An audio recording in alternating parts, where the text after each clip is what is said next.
Hi everyone, my name is Denise Rogers Height, and I am a research assistant with the Central Valley Health Policy Institute. I've been doing a lot of work on the digital housing repository, which you're all here for today. So I'm so happy to see everyone here, to see like what we've been putting together, and hopefully we can start advancing housing equity in this area, especially with the housing crisis going on in the nation right now. So I'll pass it over to Anthony. Hello, it's great to see everybody. I'm Anthony Jansky, and I'm a research assistant for the Central Valley Housing Data Repository. And I think we're just all excited to present our website to you guys and hope that you all find it to be useful for your research needs. And I'll do it for the Central Valley Housing team. Yeah, thank you, Anthony. And then I do think we have someone from the Henry Madden Library. Ronaldo, if you want to introduce yourself as well. Hi, everybody. My name is Ronaldo Josh. I'm a systems analyst at the Madden Library, and I've been involved with this project, providing support for the technical infrastructure, and I'm excited to be here.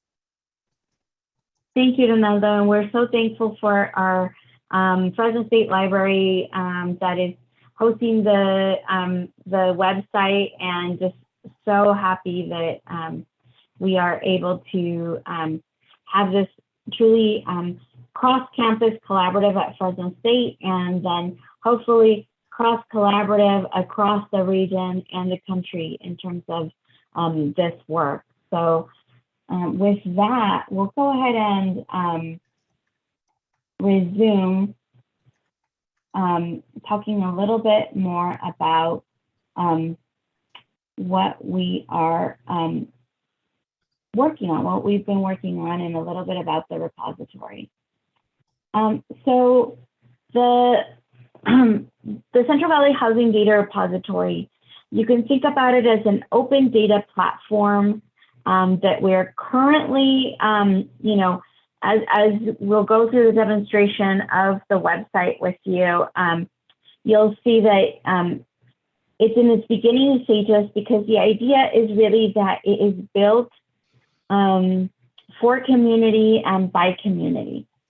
And the idea is that this data repository that lives in the Henry Madden Library website and ecosystem also is being able to be a place where people can interact with each other online.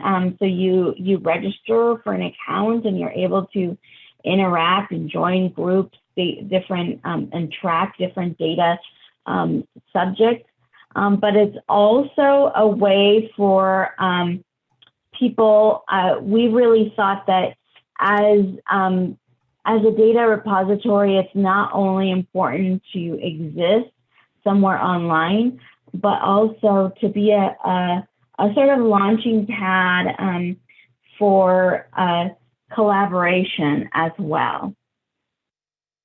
So the goal is really to build a centralized way to engage community that really helps facilitate research and learning in a way that we are doing work that partners with community organizations.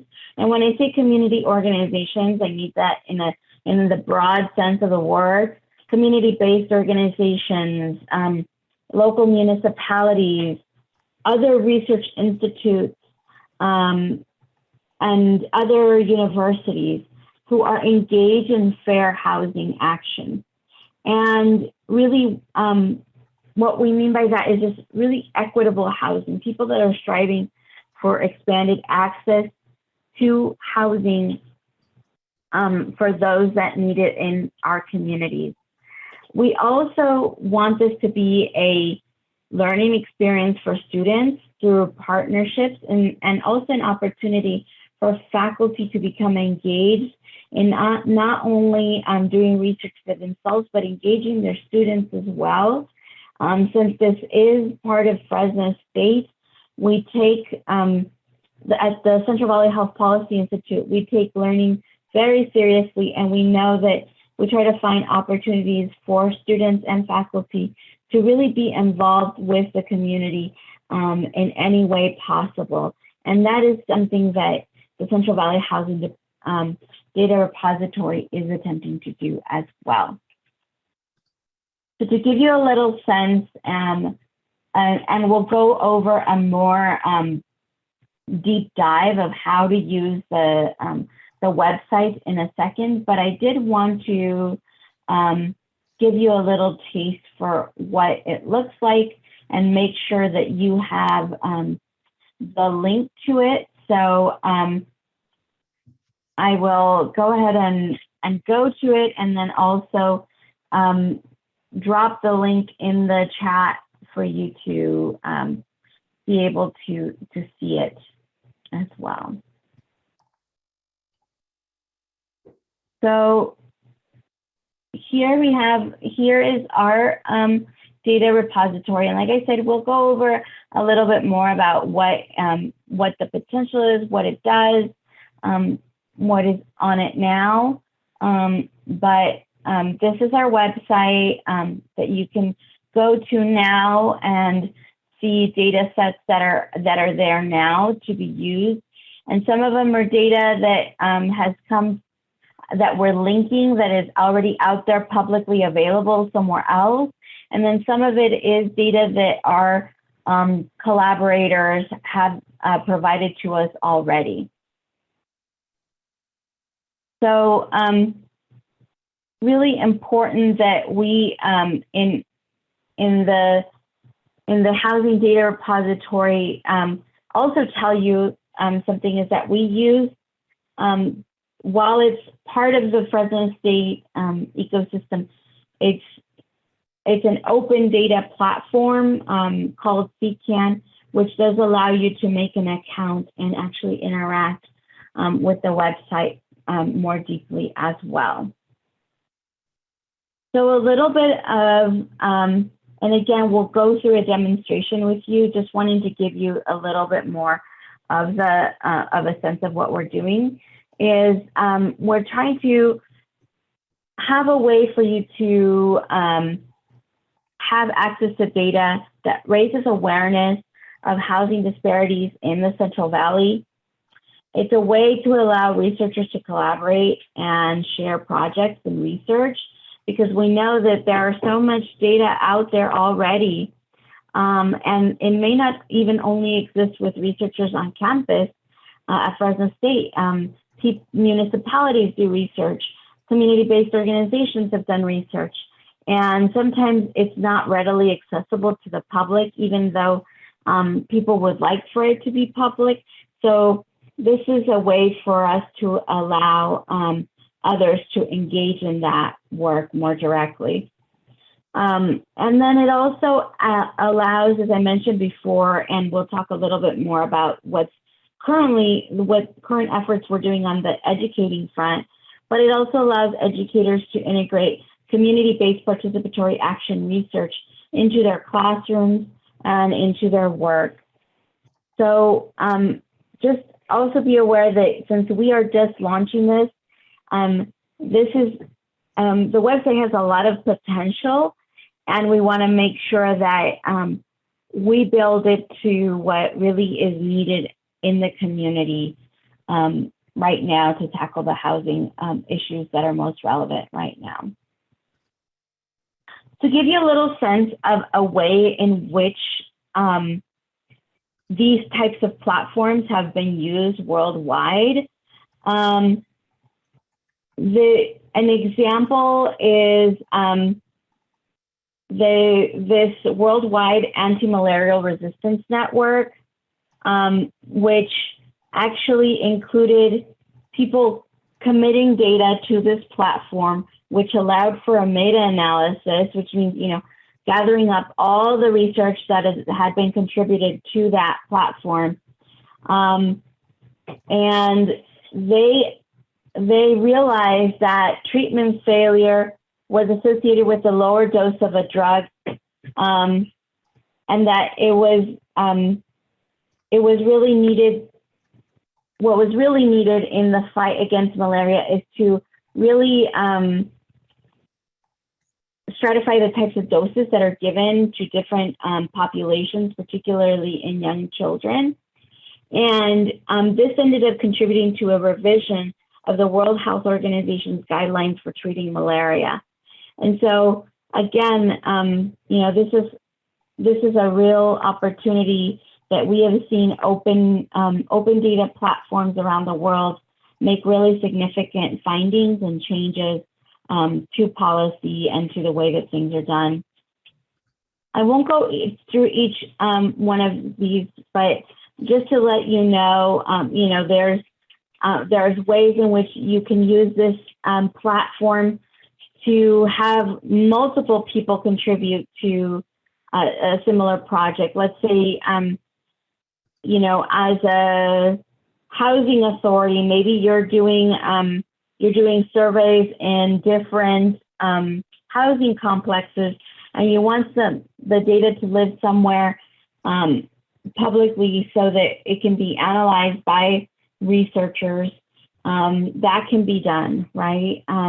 We can also think about how to use the database as a way to track, let's say, evictions in the San Joaquin Valley.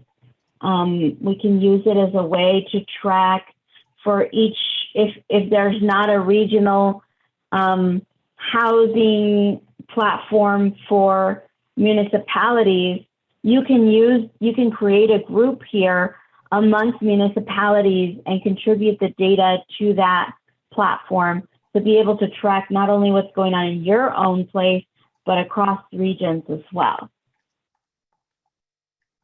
So again, this quote unquote open data platform that we use is called CCAN, and you can Google it and find many more examples of the type of work, the potential that is there with an open data platform.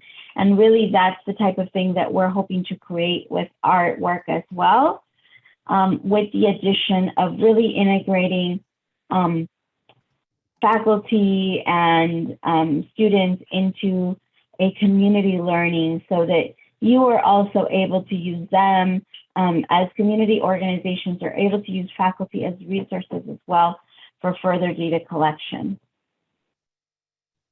So I know that there's so much happening right now in housing, and we really think that as we're building a collaborative together, we wanted to share with you some guiding principles and guidelines. And the idea really here is that while there are a variety of stakeholders that may be using this platform, we really want to make sure that we use this as a collaborative space where people are here to learn from one another and focus on the issues and actually find a way to have expectations of what you want to come out of your collaborative work. And so we absolutely encourage the establishing accountability and responsibility. And we know that many people, even maybe on this call, may see each other as adversaries in the housing world. And we want you to know that this platform is really used for understanding the issues more and for providing tools for everyone to learn more about what are the issues, and then potentially what are some ways that that we're learning that can help ameliorate the deep housing issues we have in our region. And so with that, I know that I've been speaking now for a bit, and I want you to be able to talk with each other about really what kind of work that you're looking at for a type of housing repository. What kind of data do you feel like is really significant in the type of work that you do? And really, what do you know of that's available, and what do you think that you haven't been able to find as data in the type of work that you do that you feel like would be really useful to know. So what we're going to do is have breakout groups, and each of you will have an opportunity to be in a room with a facilitator to talk amongst yourselves. We will be using the Jamboard mechanism to track the answers. So you'll be able to see what is being captured by our facilitators in each breakout room. And the idea here is that you're getting this information back. You're going to get all of the Jamboards in a follow-up email. And it's a way for us to sort of begin thinking about how we frame not just this, we don't want it to be like a one and done. We want this to be a way for you to begin building community among people and building a community around the data.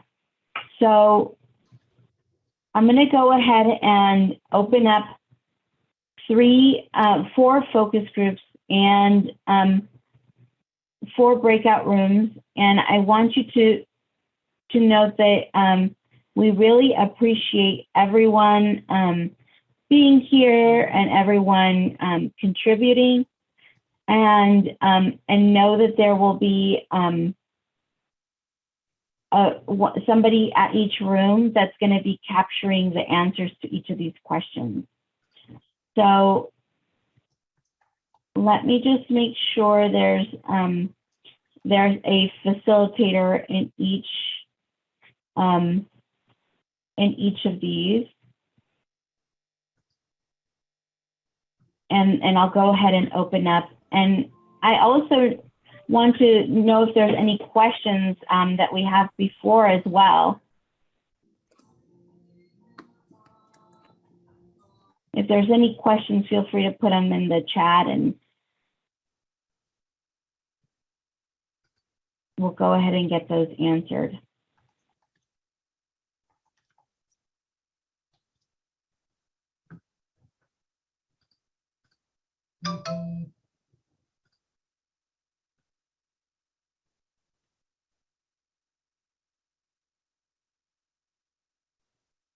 All right.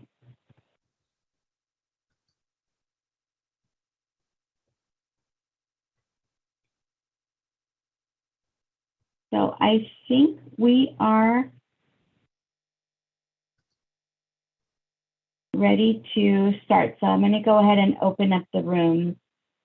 And again, thank you so much for each of you. Hey everyone, welcome as you're making your way back. Thank you so much. And what we'll have you do as a report back is just share your Jamboards and kind of go through the highlights.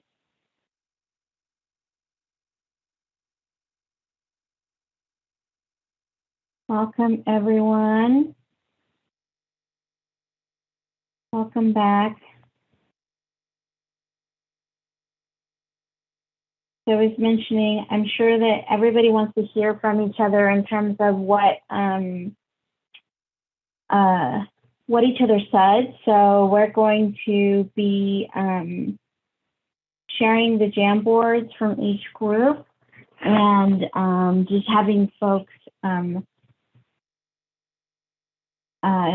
just tell us a little bit about the highlights of those findings. So let's go ahead and start with Janine's group. Janine, if you want to share your Jamboard and kind of go through some of the major things that you all talked about. Absolutely. I already gave a little shout out and some props to all the folks that were in our space. Thank you so much. Such a rich conversation, and so thankful for the repository, because it is so much more than a place to contribute data. It's an opportunity for us to build community and have open conversations with one another and to collaborate. And that was already happening in our space. So some of what was lifted in our space in terms of the types of data, there is some very specifics in terms of the types of data, like needing things that are related to like the rental market. That is some things like around like what are the historical trends, understanding what are the current demands, and how to kind of put some of that into context. There was some conversation also I want to name here around like their data may exist, but it's so like scattered. It's in multiple databases. You got census data over here, and you can like try to pull from that, but it isn't necessarily user friendly. Or sometimes the data is available at the county level, or it's available at the city level, or for a whole zip code. But it's hard to tell the story of what's happening at the neighborhood level. And so folks were really lifting a need for having like multiple levels of data so that we can tell a really rich and complete story. A need for some folks in our space have access to a lot of housing data, but are also really needing to connect that data to other demographic data, to information around like education and health outcomes and socioeconomic status, so that we can tell a more full picture and connect it to the housing data that they already have. Let me see here. Oh, we also, folks also uplifted a need for an interactive map. And so if there's a possibility that the repository can grow and we could create, some opportunities for like interactive maps, because people want to stay in certain neighborhoods. They want their children to be able to stay at a school, but if they're priced out, they don't necessarily know where the affordable houses are in their neighborhood. And so that was something that folks were hoping, if that was a possibility. In terms of some available data, folks thought that the Cal EnviroScreen may be something that we want to look at as a model for creating a full database that could work for housing. Unavailable data, again, rental market, eviction data, like an eviction database, something that could be helpful. Trying to think here. I want to make sure I honor everything that was uplifted. Really needing like a single source for user-friendly, accessible data. And I consider myself to be kind of a data nerd. So I used this language not to be offensive to anyone by any means, but creating something that's user-friendly and accessible to the non-data nerds, the kind of like wonky folks. And then one kind of last thing is, I thought this was really brilliant and wanted to also want to lift this up, that some of our community partners are currently working on creating like a community profile that tells the story of all of the properties that are in the neighborhood. So, things related to who owns it, what's the value, who are the tenants that are there, property management, zoning, just a really complete picture of every single property or unit that is inside of that neighborhood. And that's something that they're already working on, and an opportunity for faculty to get involved and help advance that. If there's anything that I left out to the folks that were in the space, please add it into the chat. And I just want to say thank you again for the really rich conversation and contributions, y'all. Thank you so much, Janine. Yeah, I can definitely see how the idea of a rental market data can be so needed. Just thinking back on some of CVHPI's past work too. Cool. So let's go with Denise's group. Denise, you want to go for it? Yeah, awesome. Okay, let me share my screen. And just for time, if somebody said something similar than what previous presenter said, just Okay. emphasize on the new. Perfect. Can you see this all right? Yep. Yep. Awesome. So our conversation was very helpful, beneficial for, I think, developing the repository. There were a lot of really great ideas. We started with talking about needing to see more data of who's being underserved, so that those organizations that are doing work in similar areas can capture those who are falling through the cracks and not offer maybe a program that is the same or similar. Racial disparities, finding racial disparities within the continuum of care, and disparities for the trans community members. That data is also not accessible or not being done. Oh, I'm sorry. I don't want to say it's not being done because there could be an organization that's doing it. There was also a census transparency, which has been mentioned. I believe I saw something about it on the last Jamboard, but census transparency and accessibility of the data, like breakdowns of the income. Again, what Dr. Nkosi was mentioning about just having the language be more digestible for the community, for those who aren't in the academic field. And then there's also neighborhood level data around housing, income, general demographics, education, ownership. They're all really common, but looking for like grouping of specific neighborhoods of that, because like the data is really just like you can find it in other places. There's also, we started talking about like contact tracking and not necessarily, we kind of specified more, not necessarily sharing directly specifically contact information out of respect for privacy for those who are being served, but something that is where we could still use the data for those who are being served, because oftentimes we lose contact with like those experiencing housing instability or the unsheltered or something like that. So some way for us to still be able to do some form of like qualitative storytelling, not specifically contact information, but sharing stories anonymously for data purposes, which I thought was really interesting. And then we talked a little more about unavailable data, foreclosure data, specifically at risk and at auction data. There's not much information to look for or research on those numbers. Tracking when affordability and covenants expire and changes in ownership. And feel free, if I'm not explaining these as in depth enough, again, like Dr. Nkosi said, to explain more in depth in chat if you feel like you need more clarification. And then Phil had brought up Project Off-Ramp, which is doing something similar to the contact tracing or something similar to that right now. And Phil, feel free again in the chat to explain a little bit more about what Project Off-Ramp is doing if you want to give everyone more of an idea of that direction for data research.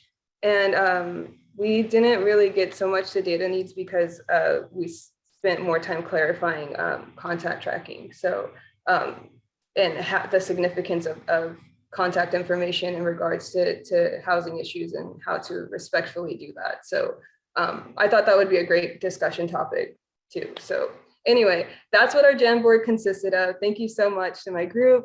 This was super informative. And I'll pass it back to you, Dr. Pacheco. Great, thank you. Let's go with Dr. Crowell's work group. Sorry. Yes, and I want to thank the folks who were in that space with me. I think at least one of them left.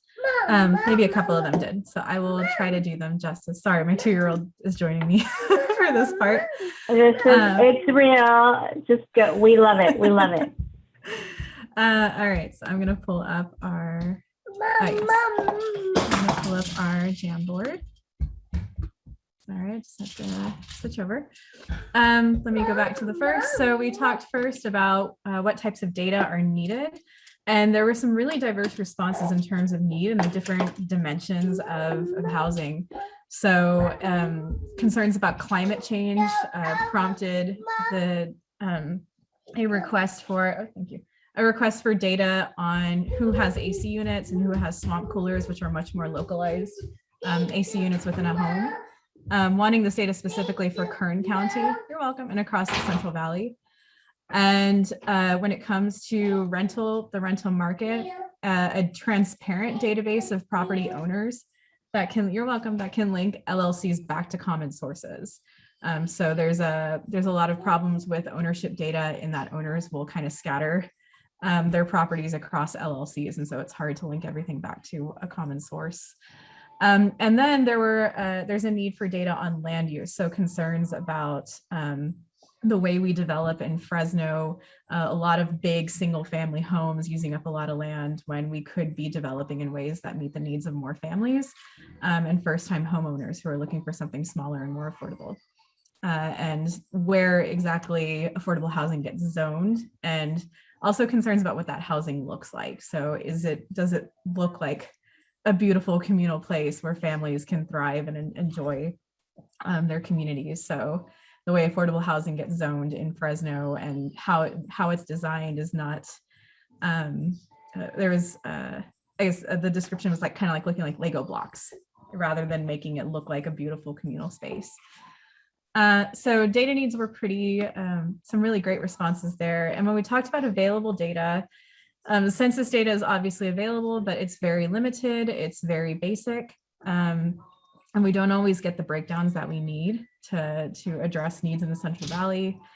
We also have housing affordability estimates, but they're often done by commercial entities. And so there was a need for data on housing affordability that is conducted by a neutral party, not somebody who is corporate or in the development world. Or maybe if corporate, maybe I'm wondering if part of it could be more publicly available too. So yeah.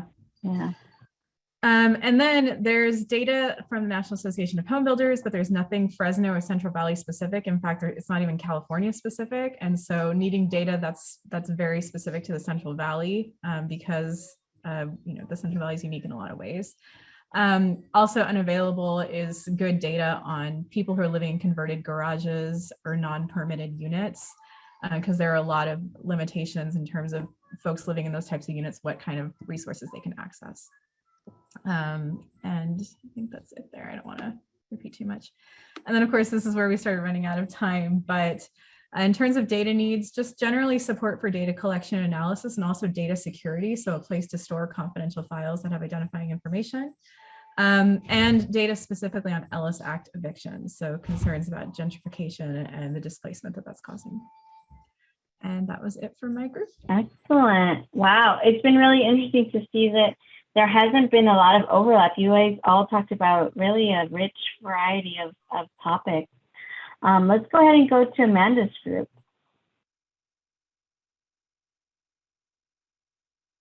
Everyone, I'll just go ahead and share my screen. Give me 1 second. Yeah. And here we are. So I would say that I did have, in our group, we had some overlap with other folks looking at things like evictions and also homelessness, especially related to the pandemic. But also something that came up was that data across spaces, so across counties or cities, is not uniform in terms of what is collected. And so that was something that can be a barrier when you're trying to do comparisons or get an overall picture, something that was pointed out. Also understanding home ownership by race, ethnicity, but also by generation. So how are different generations able to access housing, including young adults? Also property characteristics. So things like the number of units. I think that this is touching on a few things that other folks have talked about, but just a little bit more detail about specifically properties themselves. Also the emergency rental assistance program, some of the long-term data may be things like how many people applied versus how many people were able to actually access the program. I would say there was around available data, this overlaps with others as well. There's census data that's available. However, in the next slide, we'll see some of the issues that might exist with that. But again, LIHTC expiration data set was something that came up that's really important. So there is some information about different tax credits Things that are publicly available, but sometimes can be really difficult to track or to get a hold of, along with information on new housing. And I think, again, this overlaps with Dr. Crowell. Where is housing and what type of housing is being built? And also, of course, where landlords are located. This feeds into that idea around, especially the LLCs, right? And the inability to know who's a local owner and who's not when it comes to who owns properties where people are living. When it comes to needs, there were needs around analysis, doing mixed methods, also maybe needing to do or think about ways that we can make it more accessible to create maps, what available tools are out there for free when it comes to quantitative and qualitative analysis. Maybe even an understanding then of how to make some of the publicly available census data more accessible to people and how it works across enumerations, across geographies. And also, how can we get public data without cost? So when you sometimes make a request, it's going to cost per property or per piece of information, and also a little bit more transparency about what types of housing data are available. And so you have a little bit more of an idea about what you can even ask for, right? What is actually being collected by which agencies. And I would say overall, that is the bulk of what we talked about. Thank you so much to my group for a very rich conversation. Excellent. Wow. Yeah. And I'm definitely beginning to see a theme now, as you mentioned, on affordability, or just not all housing stock is the same. We need to understand that a little bit more. Cool. So last, but definitely not least, you guys had such a lively conversation. Anthony, if you want to go ahead and present what your group talked about. Sure. I'll share my screen.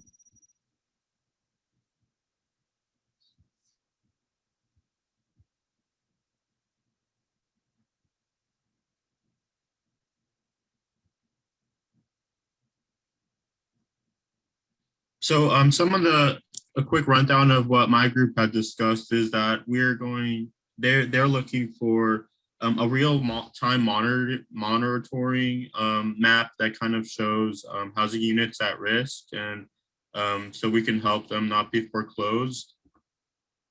Also, they were looking to see if there was maybe a chart or a graph that kind of shows how many housing units are currently having like uninhabitable living issues, such as lacking major repairs.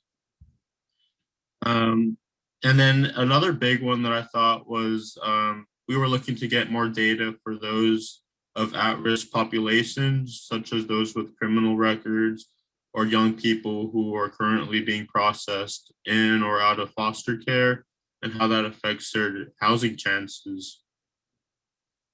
And then for the next one, we also kind of went in to see this types of unavailable data that we were looking for. And I think one that struck me was bad actor landlords. So maybe landlords that aren't, they're kind of don't have the best reputation, and probably also have a reputation of discriminating against those who lease. We would like to get kind of a list of people who have a reputation of that.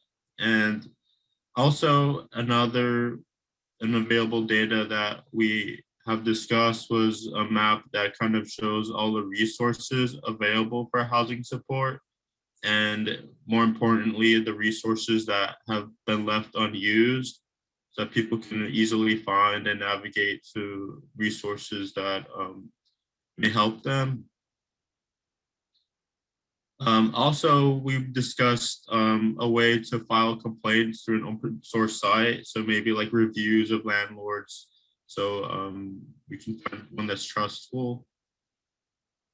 And as we discussed data needs, we kind of overlapped about what we had discussed in the first slide. So like a way to track properties that are at risk of foreclosure.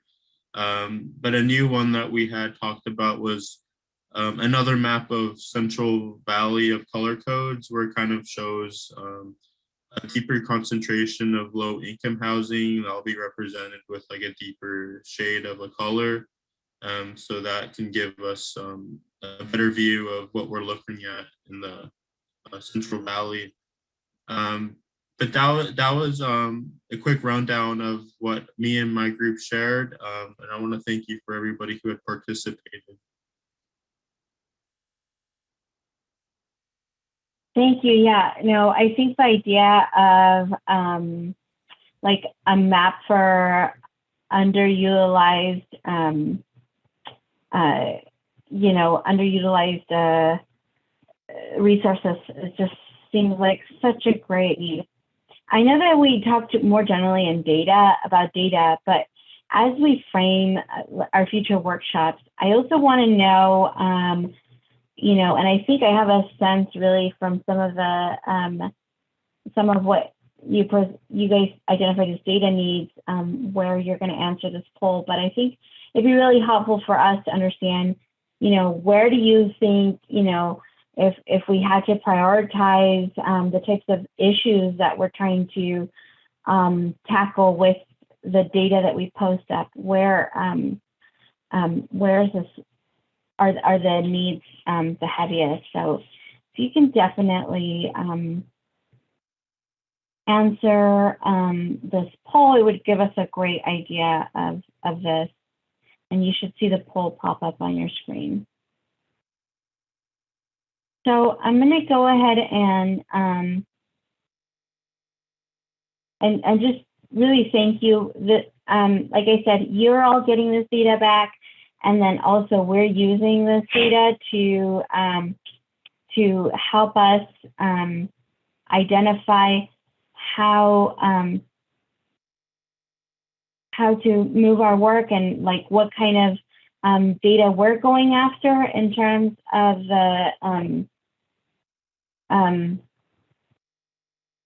the repository, because we also are continuing to add data ourselves into this repository. So I do think, and I do want to mention, I did see Brianna's chat as well about the centralized data about the influence, right? What is the political influence? Because I think sometimes we don't have a full picture of that as well. And then, yeah, April, I know it is really changing daily in terms of where priorities are. And I think our goal is definitely to address all of these, and we want to make sure that we're prioritizing. So I'll go ahead and end the poll. And I think it really speaks, the results really speak to where a lot of the conversation was earlier. So it was really 50-50 about availability of housing and housing affordability. And I can definitely see how even data sets should intertwine both, right? We should be seeing where the housing stock is, but then noting it's not just one set of housing stock. It's like, can people with the average income in Fresno get into those, right? Or the mean income in Fresno get into those? Definitely, thank you for that. We want to go over a little bit more about the examples of CDO and faculty collaboration, and just tell you a little bit more about what's been going on there, because it's actually been active already over the summer.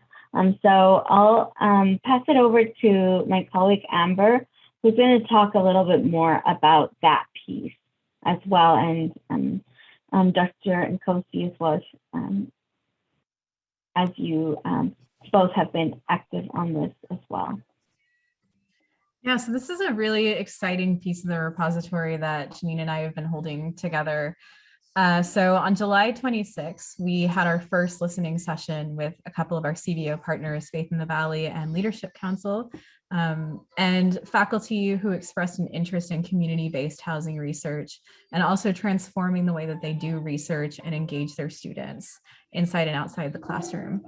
So that listening session, and there's a little a group photo that we took at that session, was really engaging, and there was a lot of great conversation on, you know, kind of the experiences that CBOs have had with faculty researchers in the past, and the way we can kind of rethink how students learn and get involved in these sorts of projects. So getting away from more traditional models of service and teaching.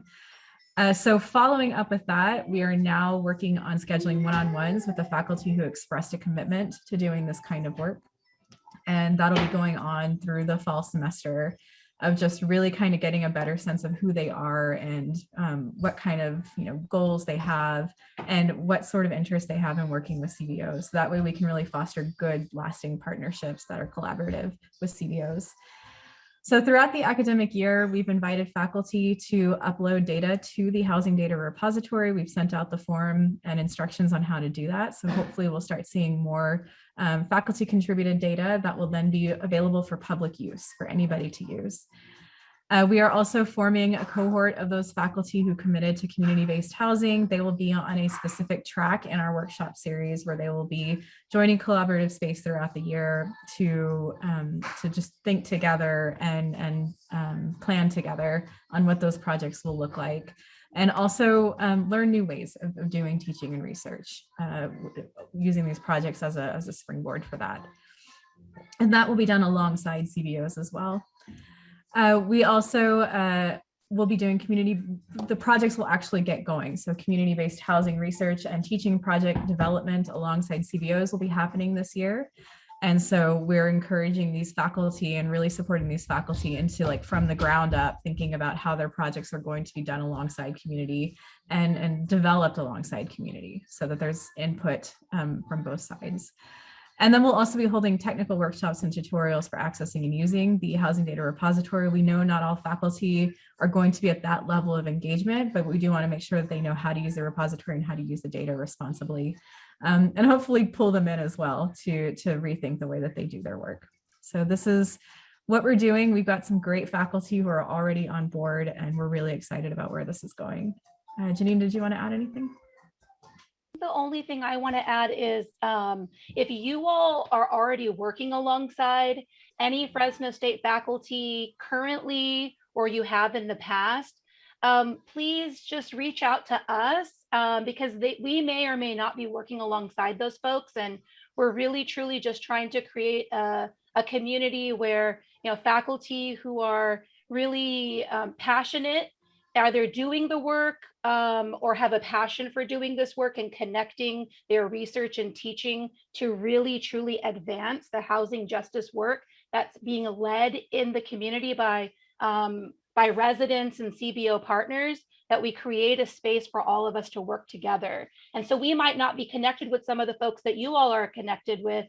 Sadly, in all of our institutions, we experience like working in silos.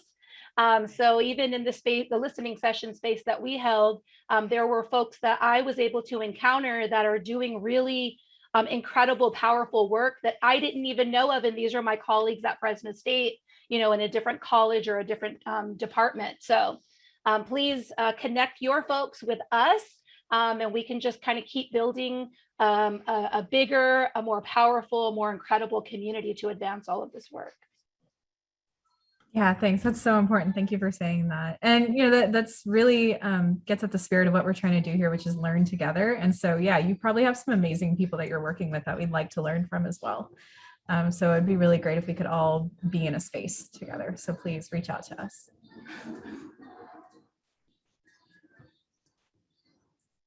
Thank you. Thank you to both. And we wanted to give space for you all to have to ask our folks any questions that you may have about the faculty collaboration project. So you can either do that by unmuting yourself or writing it in the chat.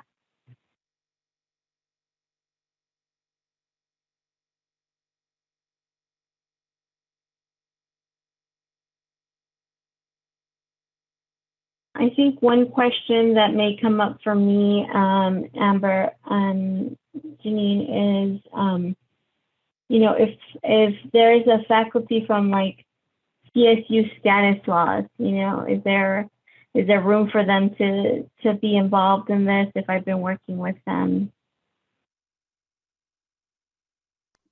Yes, for sure. Yeah, we, you know, on our engagement side, we started with Fresno State faculty, but we definitely, this used to be the Fresno Housing Data Repository, and we're completely re-envisioning as the Central Valley Housing Data Repository. So yes, we want faculty from all over the Central Valley.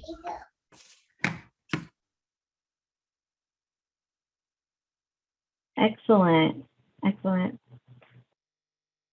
Well, I'm sure, you know, this is just one of many engagements with, you know, I know that for us at CVHPI, we've always thought, you know, definitely we have so much talent in our university that we want to tap from.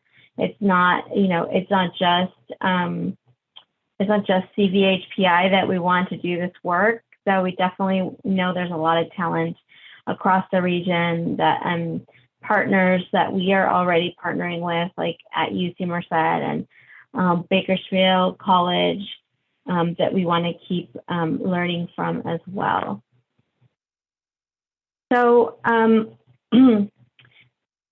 did want to go over, we wanted to go over more deeply about the website and like some of its basic functions. And so I'm going to turn it over to my colleague, Denise, who will tell us a little bit about and give us more of an overview of the website.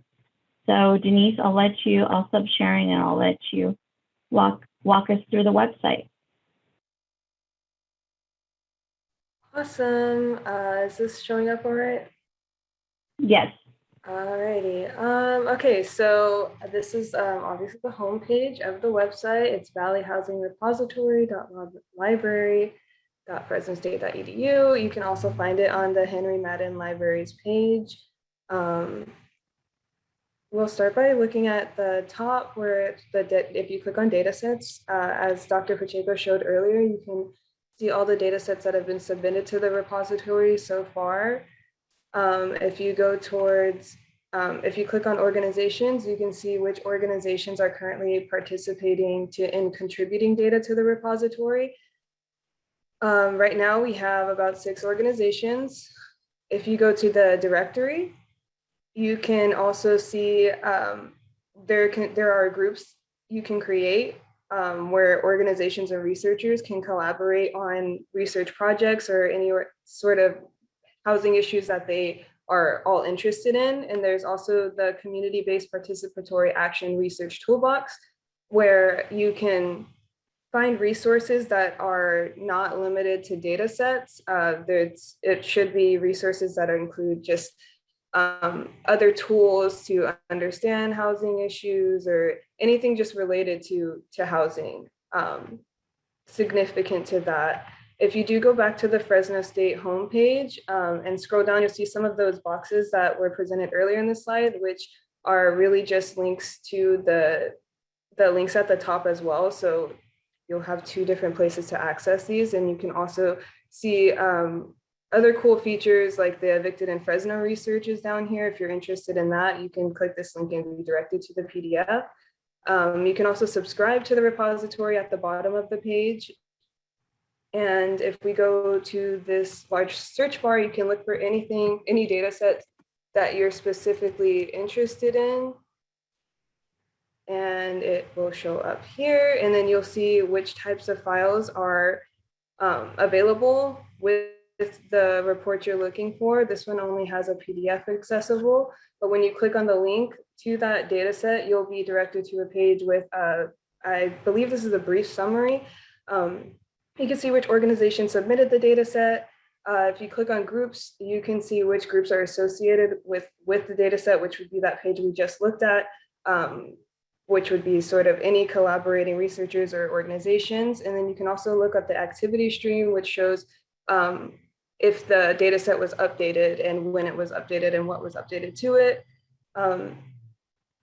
If you scroll down, you'll see the metadata that is associated with this data set, with more details, more information, citations, and more stuff like that. If you click on Explore, you can click more information and be directed to the link to the PDF. So if you click on this link, you'll go to the data set and you can download it. And there's just a little bit more information on the data set here. We go back to the Healthy Places Index report, the data set. You can, if you want to learn more about the organization, you can click read more, or you can also click on their logo, which will take you to their profile page and show you how many data sets they currently have contributed to the repository, and then see more about those. You'll also be able to see if they are in any groups. This one currently isn't in a group, but the repository is in beta stage at this point right now. So, and if you're wanting to know what the registration looks like, here's that. You'll just need your full name, email, that kind of stuff. Go back to the home page, and I believe that is a pretty basic run-through tutorial. If there's any questions, I'll pass it back to Dr. Pacheco for now.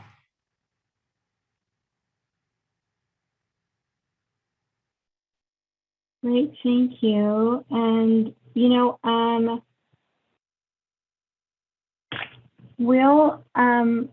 we'll definitely check on the message that you got. Patients, just wanting to double check this is the link.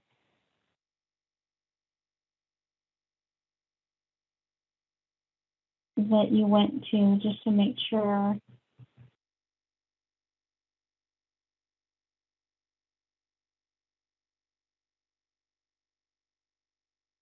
Okay. We'll definitely take a look to see what may be going on, and actually, it's a good thing.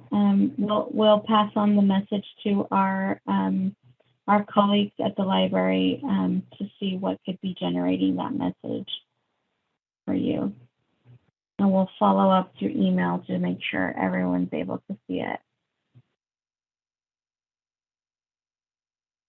Excellent. And then, yeah, it is in the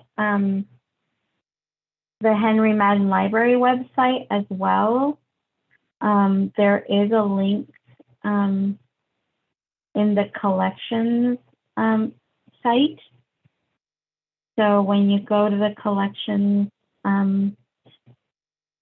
you will be able to see the repository link on the top of the list on the right-hand side as well. So yeah, if you can either go through it through there or click on collections, and then you'll be able to see the list of collections as well. So thank you. Thank you so much, Denise. And I see that it's working for Phil. So hopefully it's that's good. We get it to work for everyone.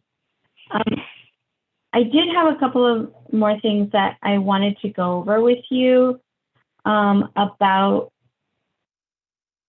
the site, and just some examples of what we already have in there to describe a little bit more of what you could be using now. And so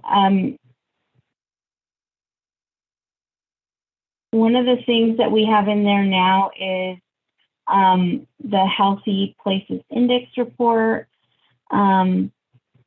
which ranked California census tracts on a composite score to really identify like where the disadvantaged neighborhoods are. So that's something that's already there that you can open up and link to. Another data set that we have is also linking to the Regional Opportunity Index, which is at the census tract level as well, and provides a variety of housing and economic indicators.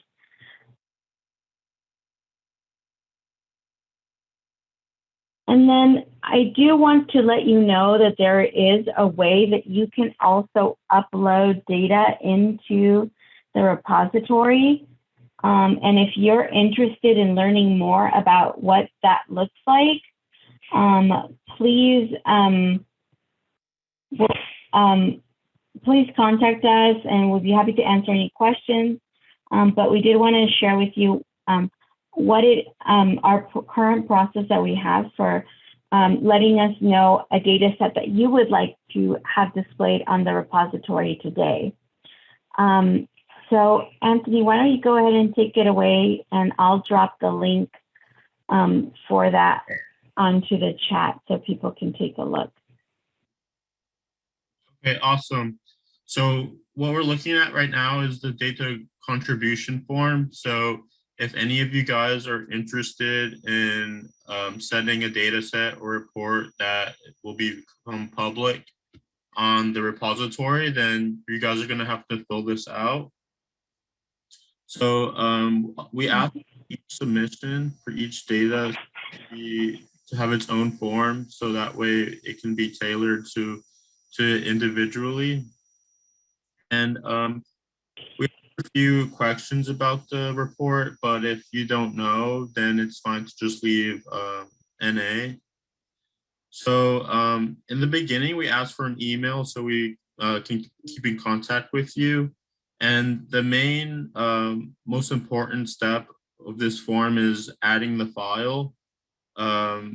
So it's simple. So you just click add file, and then you'll select your file from your device. So I have an example report already downloaded onto my computer. So you just click that. And then, oh, don't forget to click upload. If you just put it into the upload, it won't automatically upload. Just make sure to click the button. And as we continue, we ask for who the author of the report is. And we also ask to leave a short description of what the data set or the report is about. Also important is to always leave a citation so we can give credit to whoever was responsible for it. Also, contact email for the data set. And we also ask for the data collection tool. So for this particular report, it was a 650-person responded survey. We also asked for the geographic coverage of the data set. So since we are the Central Valley data housing repository, most of them will be California, but we're not excluded to just California. We also asked for the homepage of the URL from where you have acquired the data set or report. We also asked for any limitations that may have been popped up in the report. So for this one, since it was a limited number survey, we would include that it was sample size and sample bias. And other examples for what limitations would be for like time constraints. Also, we asked for what program was affiliated with the data set. And lastly, we do ask for like what years the data set had included in its report. And after you have completed all these fields, you're welcome to just submit it and then keep repeating for as many data sets you'd like to share. And we would get that all uploaded to the website.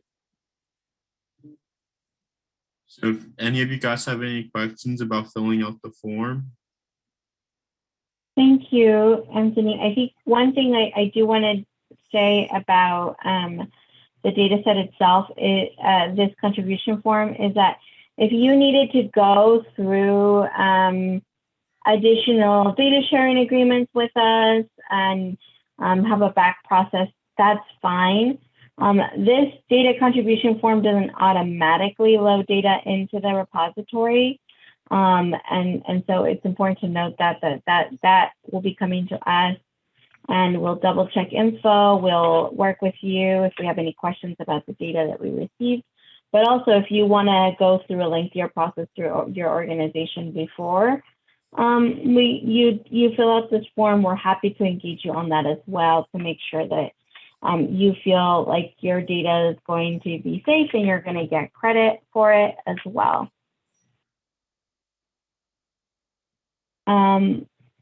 Something else that I wanted to emphasize with the repository and contributing data is that you may want to work with organizations who are interested in your data, but you're not necessarily interested in putting it out on our public website. What you can do as well is that we can have it indexed, so we can have all of the information about what that data is, and the only thing we won't include is the actual data files. We'll put in instructions that if they want access to that data itself, that they'll have to contact a certain person, a certain email address. And that way you can make data available through the repository, but not actually have to post the data files if you want to keep that internally in your organization. So we want to let you know that that's an option as well. Yeah, and any other questions, please feel free to drop them in the chat.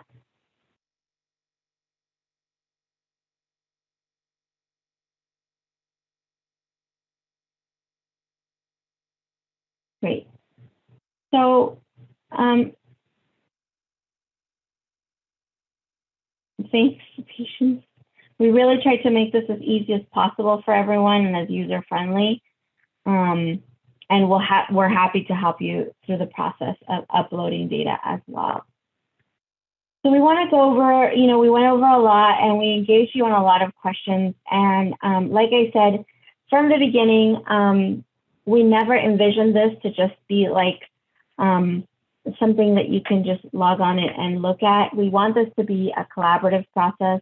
We want this to be a community that we're building around data.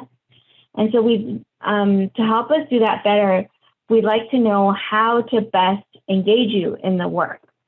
And so if you can please fill out our feedback form, that will really help us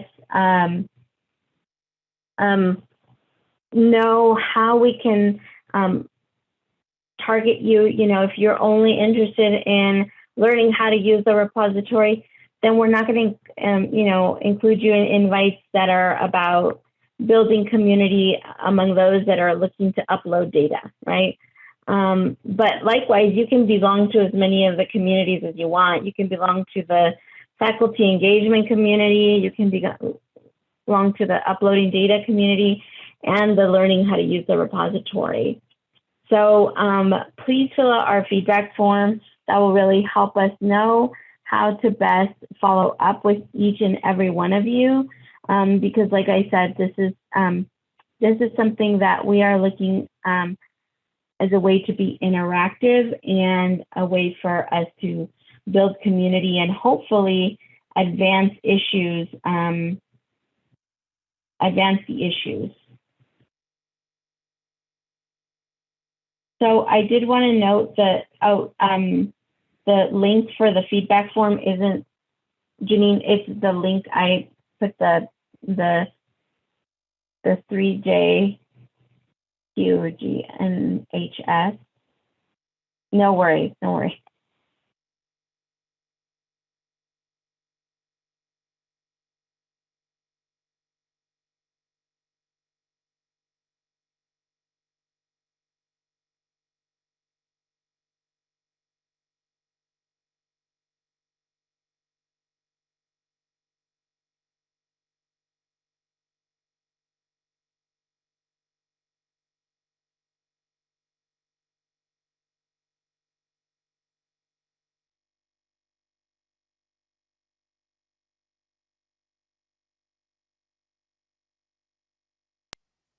Dr. Pacheco, you're muted. Yeah, sorry. So I think at this time I'll open it up to see how any questions or any reflections that you have at this point.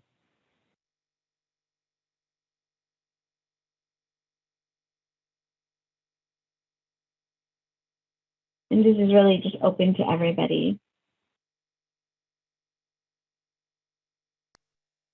I just want to say thank you. Like, this was really great. I'm excited to kind of see how this all the great like research you're all gonna do and share. So thanks for putting this together. Thank you, Savannah. I have something really quickly, a little bit of a shameless plug, if that's okay. So my name's Hunter. Please. My name is Hunter, and I work for Upholdings, which is an affordable housing developer that has kind of several projects going on right now in Fresno and kind of throughout the Central Valley. And one of the things that we've struggled with as we're developing these projects is NIMBY type concerns, or not in my backyard opposition arising to the projects as they're being proposed. And you know, one thing that we've noticed is that it's very easy for people to organize in opposition to affordable housing, but it's very hard to mobilize people in support of it. So we are partnering with the Better Blackstone Association and Fresno Metro Ministries to create a housing task force, which is essentially just a network of people that do support housing. And so really we're just looking to get emails essentially and have a resource to go to when we're looking for letters of support or for people to show up to a city council meeting or something of that nature. We had our first meeting back in June, but we're looking to have another one again soon. I'm going to drop a graphic in the chat here if I can, and then include my email so that if anybody here is interested in being added to that email list, we can get you on that list. Absolutely. Thank you for sharing. I was like, I'm gonna jump on this bandwagon with Hunter. But yeah, a lot of those in attendance today are part of our Fresno Regional Task Force for Affordable Housing. Janine, thank you for sharing this great resource with all of us. Like, I think we all care about increasing housing, equitable and dignified housing. So yeah, Janine's very aware of these efforts, and I think just working in collaboration is always better, right? We work better together for Fresno. But yeah, anyone else who's on the call who's interested, email me, email Hunter, email Janine, and she'll connect us. Thank you. Thank you so much.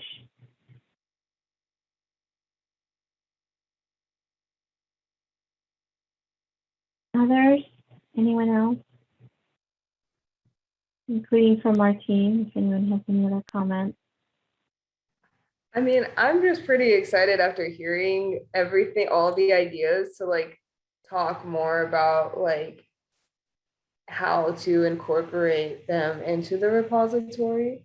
I don't know like if that's switchy, but like I'm just really excited to like see how it's going to develop from this point after this meeting, because there were some really fantastic ideas that I hadn't really been thinking in that direction of. So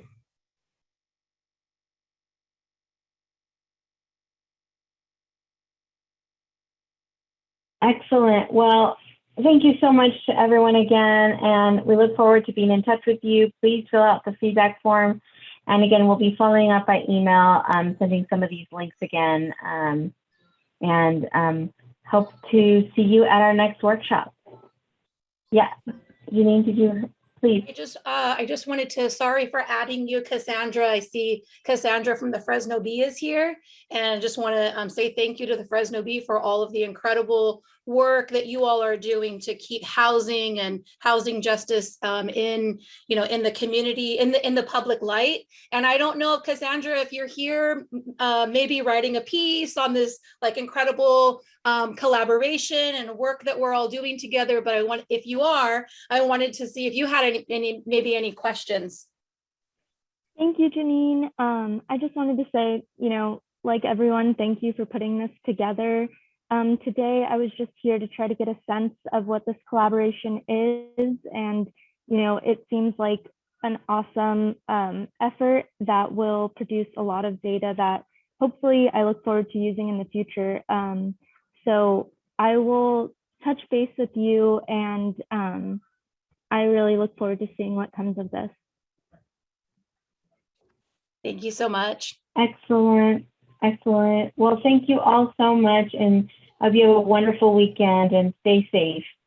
Tanya, Goodbye. I also, before people log off, I want to give a shout out to Anthony and Denise, our research assistants, who did so much work to get this up and running, get all the forms made, get the invites out, do all the engagement.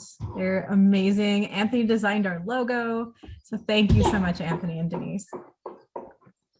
Thank you guys. Thank you guys for being Thank you. phenomenal mentors. Awesome. Thank you all. Have a good one. Bye-bye.